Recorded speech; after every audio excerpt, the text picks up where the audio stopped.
Good morning, everyone. I know we have had a lot of people join the group in this last couple of weeks who are newbies. Some of you have said that you have had your Cricut machine for quite some time and you are afraid to get it out.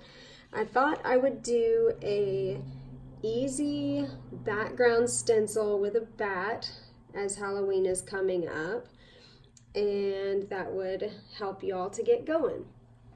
So this is my background bat stencil. I'm gonna move that out of my way. We're gonna do it from scratch, so don't be freaked out that it's already done. I just like to do that to show what we're going to make. So I use a lot of images from lovesvg.com. They're very user-friendly with the Cricut design space. So I came into lovesvg.com and I clicked on the category on their homepage of Halloween. Let's see, let me go back a couple of pages here. So I started out with Halloween right here in the middle. And then once I got there, I searched for bat. And then I just wanted to find one that would be super simple, just looking for a bat for the tutorial. So I chose this one. And then you're going to need to download that. Right here is the download button. And you can see it downloaded right here in the bottom corner. So I'm going to click on that and extract all, because this is a zipped file. You can see the little zipper right here. You cannot use a zipped file with Design Space. You need to unzip it. So I'm going to say extract everything, and that unzips that file. And it's just going into my downloads. So now I'm going to go over to my Cricut window and upload image, browse, and I'm going to go into my downloads, right here into my downloads, and you'll see there's bats, the zipped file, but we need to find the one that is unzipped. So I'm just going to scroll through there until I see bats that's unzipped right here. And I've done it twice, so I have two files because I did it to make the stencil to start out with. So we're going to double click that to open it, double click to open. Now I'm going to grab this file. You can grab any of those. I'm going to use the Chrome file. And I don't know why it makes me grab it twice, always has. So now it's over here. I'm going to close out this window, and you can see it's named it. If you wanted to tag it, I would tag it Halloween so that later I could search for Halloween and find that. And the bottom right hand corner, save. So now I'm going to click on that, and you can see the green box around it. Insert image.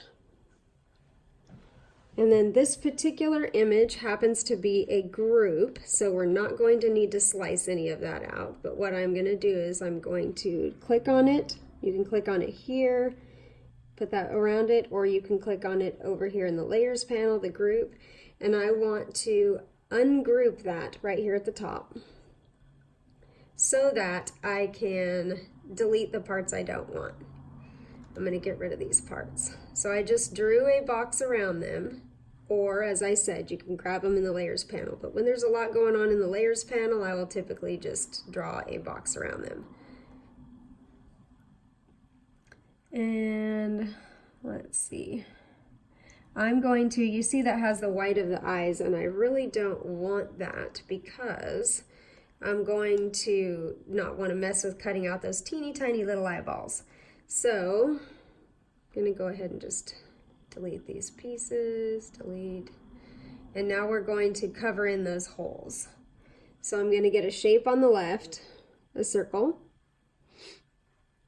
And then I'm going to change the color just so that I can see it because my bat is yellow. And we're going to cover up these holes. If it doesn't fit, you can unlock the corner and you can reshape that to fit within your space. And that looks good, all the white's covered up. So again, I'm going to draw a box around it and I'm going to weld that. So now we don't have to mess with the tiny eyeballs trying to cut out. And I'm going to size that to, we're going to go with a 1/2 inch. So all of our bats will be a 1/2 inch. I need to bring in a shape, a square.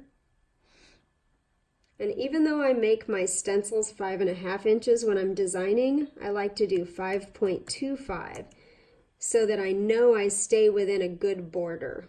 And just for video purposes and because my bat is black, I'm going to change my square white. And then you'll see my bat goes behind it because it was on the canvas first. So I'm going to click on my square, arrange, and I want to send that to the back.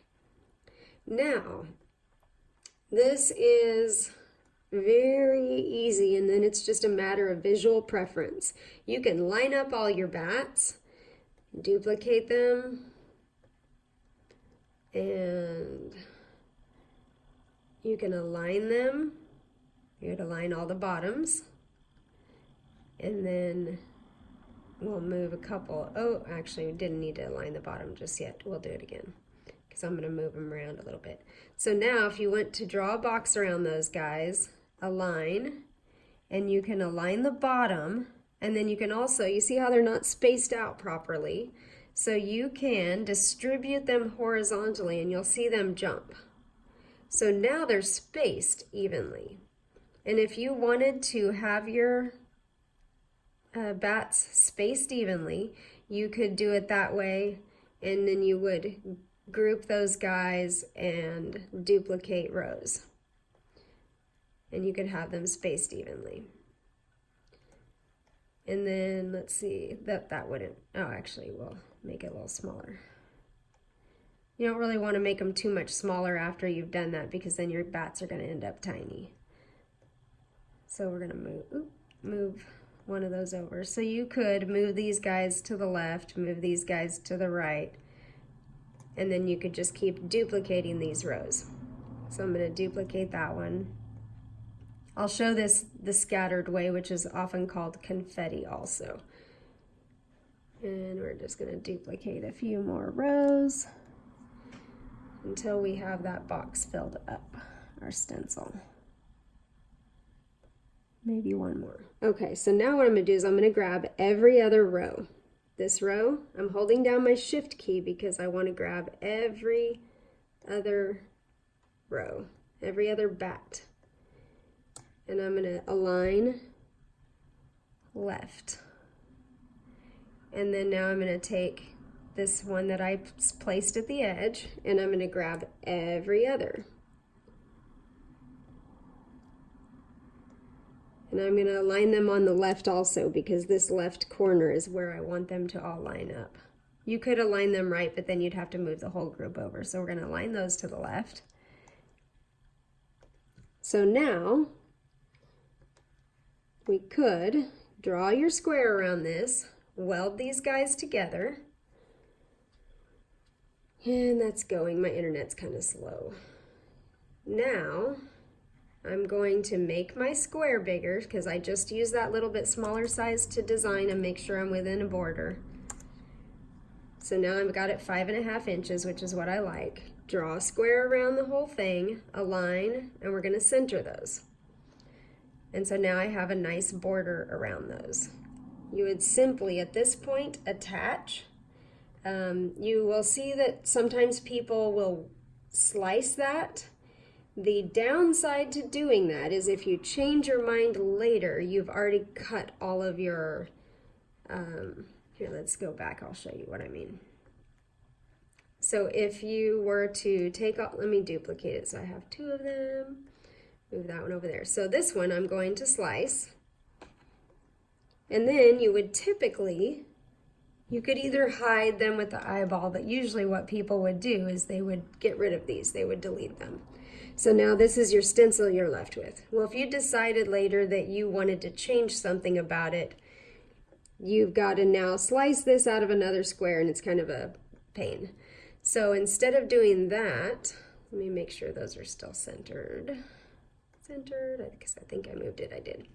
So we're going to attach it. So now it's going to cut out exactly the same way, but if I change my mind about this later that I want to do something different, I have that option because I simply attached it. Because I can unattach it.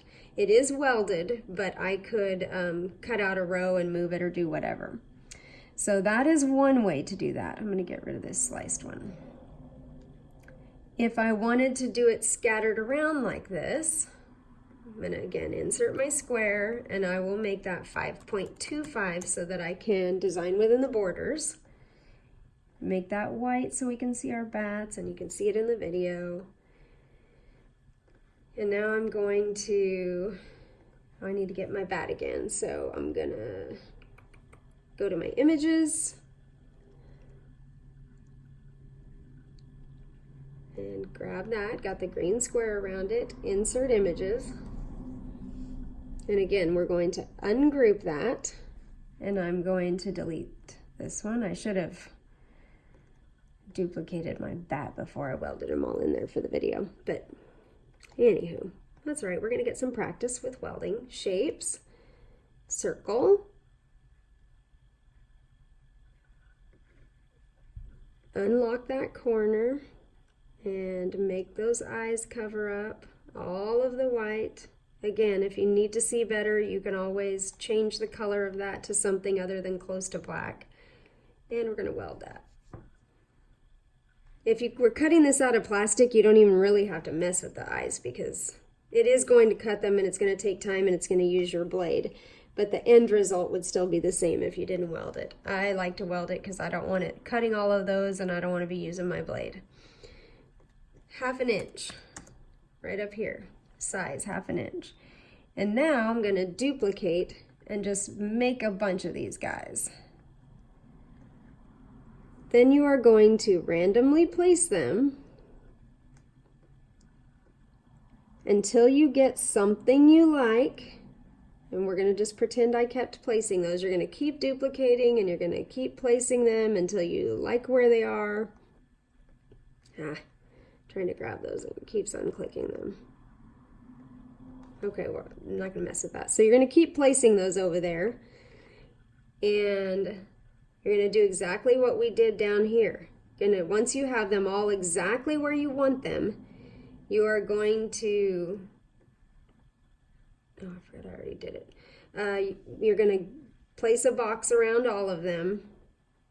You're going to weld them. Let's pretend this is a whole bunch like that. You're going to weld them.